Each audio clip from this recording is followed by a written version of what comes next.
million forms of it.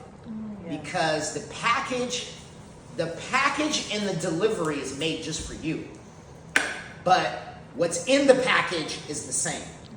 What's in the package is shame, and shame is the counterweight, the counterbalance to liberty, freedom, Jesus. You will never, so when he says boldly approach the throne of grace, what he's actually, oh my gosh. Oh my Lord. Thank you, Jesus. Do you know? He is, when he says, when he means cross the veil, he is saying that in an instance, you actually no longer, you don't even need to pray about it, technically. If you even think you're praying about a sin that you've committed as a believer, then you are actually speaking unbelief in your prayer. Because if you actually believe it's finished on the cross, you won't even hesitate. You will speed your way quickly saying, Dad, I messed up. What am I not getting? What am I not saying?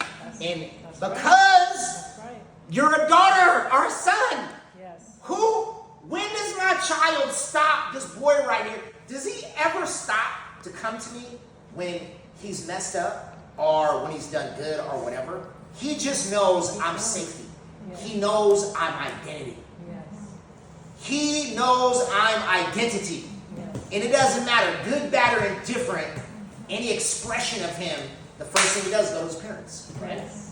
That's what we don't do. And the reason we don't do it is because we don't understand that it died on the cross. Unbelief. So therefore, Shame. every mistake we make, right, we immediately, this is why we feel, you guys feel condemnation. I was going to say we, but I don't ever feel condemnation.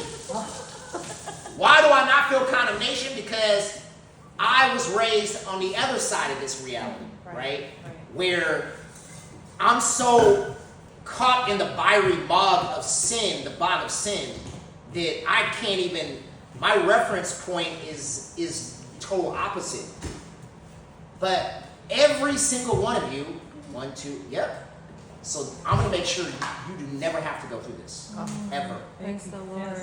That you never have to go through this. Then you get stuck in works, and now you're meeting some expectation you think your pastor's setting for you that is not real, right? And what the Lord told me these last 2 weeks, he said, pull the chair out. So rather than, he said, pull the chair out, stop giving the enemy ammunition. He said, pull the chair out, watch what happens. So that's what happened recently with the men, and I just said, look, we're not going to go at it this way. You guys aren't there anymore. This is not that kind of deliverance.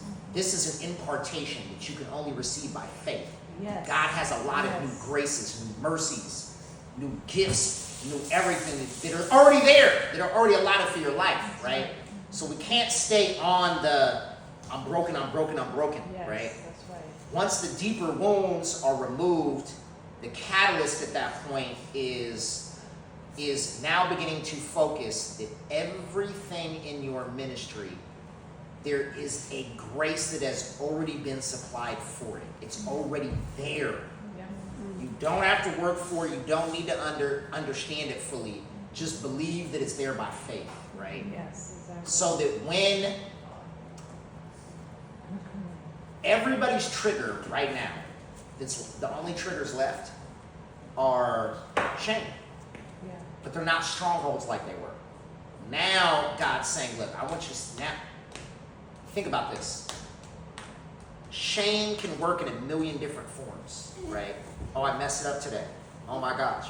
If the leadership groups finds out that I've done this, or I've had a thought in my head, if Jabbar finds out that I told Doug, be quiet, shut up, I don't want to hear you, I'm not feeling you today.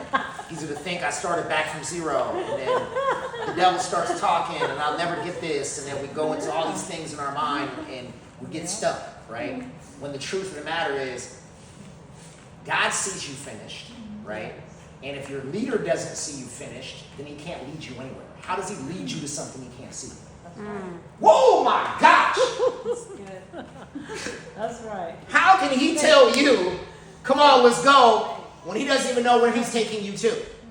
That doesn't make any kind of sense, right? In the most simplest of ways, much less a deeper spiritual revelation. of saying, look, I see the grace allotted to your life. I see your gifts magnified. I see the people God is setting aside for you already in the future. I see something you carry in a race that no other human being can run. And it is only for you, Wendy. And it's not going anywhere. The fact that it's already there means it's already finished, which means he already believes. Yes. Amen. He already has that confidence in you. Thank you, Jesus. It's predetermined. Yes. And all you have to do is wake up every day, cross the veil, Yes. not even go to bed with the stuff on you. Go to bed saying, it's a new day tomorrow, it's new mercies for tomorrow, it's new everything tomorrow, new graces. I don't even have problems. It's all an illusion. Right? I don't even have bills. That's what I was saying the other day. What's a bill? My dad already paid my bills. Right? And he paid the most expensive one that nobody can afford. Yes. He died for my sin. Every single one of them, past, present, future. Amen. That's where these things become weights. So we go to bed. If we don't go to bed expecting to be refreshed, right? Expecting for dreams and visions in our dream life. Letting go of everything that happened, the issues of today, right? Just confessing before the Lord. Yep, I miss it today, Lord, but I'm not going to miss it tomorrow, right? I didn't get it today, Lord. It was a little bit tough, but I'm going to get it tomorrow. I believe that you have everything I need for my life, and I'm going to get it because it's already finished. Then you just wake up. You beat the devil before you go to work. Then you wake up and you thank the Lord that you actually woke up. And you start off that day, knowing that it is that simple, really. Yeah. So we need to just attack shame on a epic level. Like, we need to not allow it any room to operate. Your mom was telling me, or somebody was telling me, your mom was telling me when I met just briefly about a bully experience. And now I realize why I had to see that thing in Seattle is because that's my trigger. I go to DEFCON 5. I think people are being bullied or I'm being bullied. I was little, I was undersized, I didn't even go through puberty till I was basically an adult, right? So to compensate, I had to go all the way to the extreme. So I could never figure out why I feel like, I want to bring a nuke to a stick fight. Because that's what the trauma created, right? Because I had nobody to protect me. And so our house became a safe haven for abusees' children, like always was, right? So now I'm like, oh my gosh, this is it. Now I see it. This was already predestined. Like, I would never back down to a bully even then, right? And I won't back down now. And the devil's the biggest bully in the world that has no power. Yep. That's right. He is the biggest bully in the universe and is a straight punk. Like, literally has no authority over us whatsoever. It's all imagined. Yeah. It's a mind game. It's all imagined. That's right. This is why the church is not free. It's not free. And it is his church, and people are saved, including the people that are on the outskirts, but they can't move forward because of that. And if we master the enemy, instead of letting the enemy master us in this area, right, then we can do whatever. We can do whatever. He can send us to the world, and we can liberate the church. Do you mind if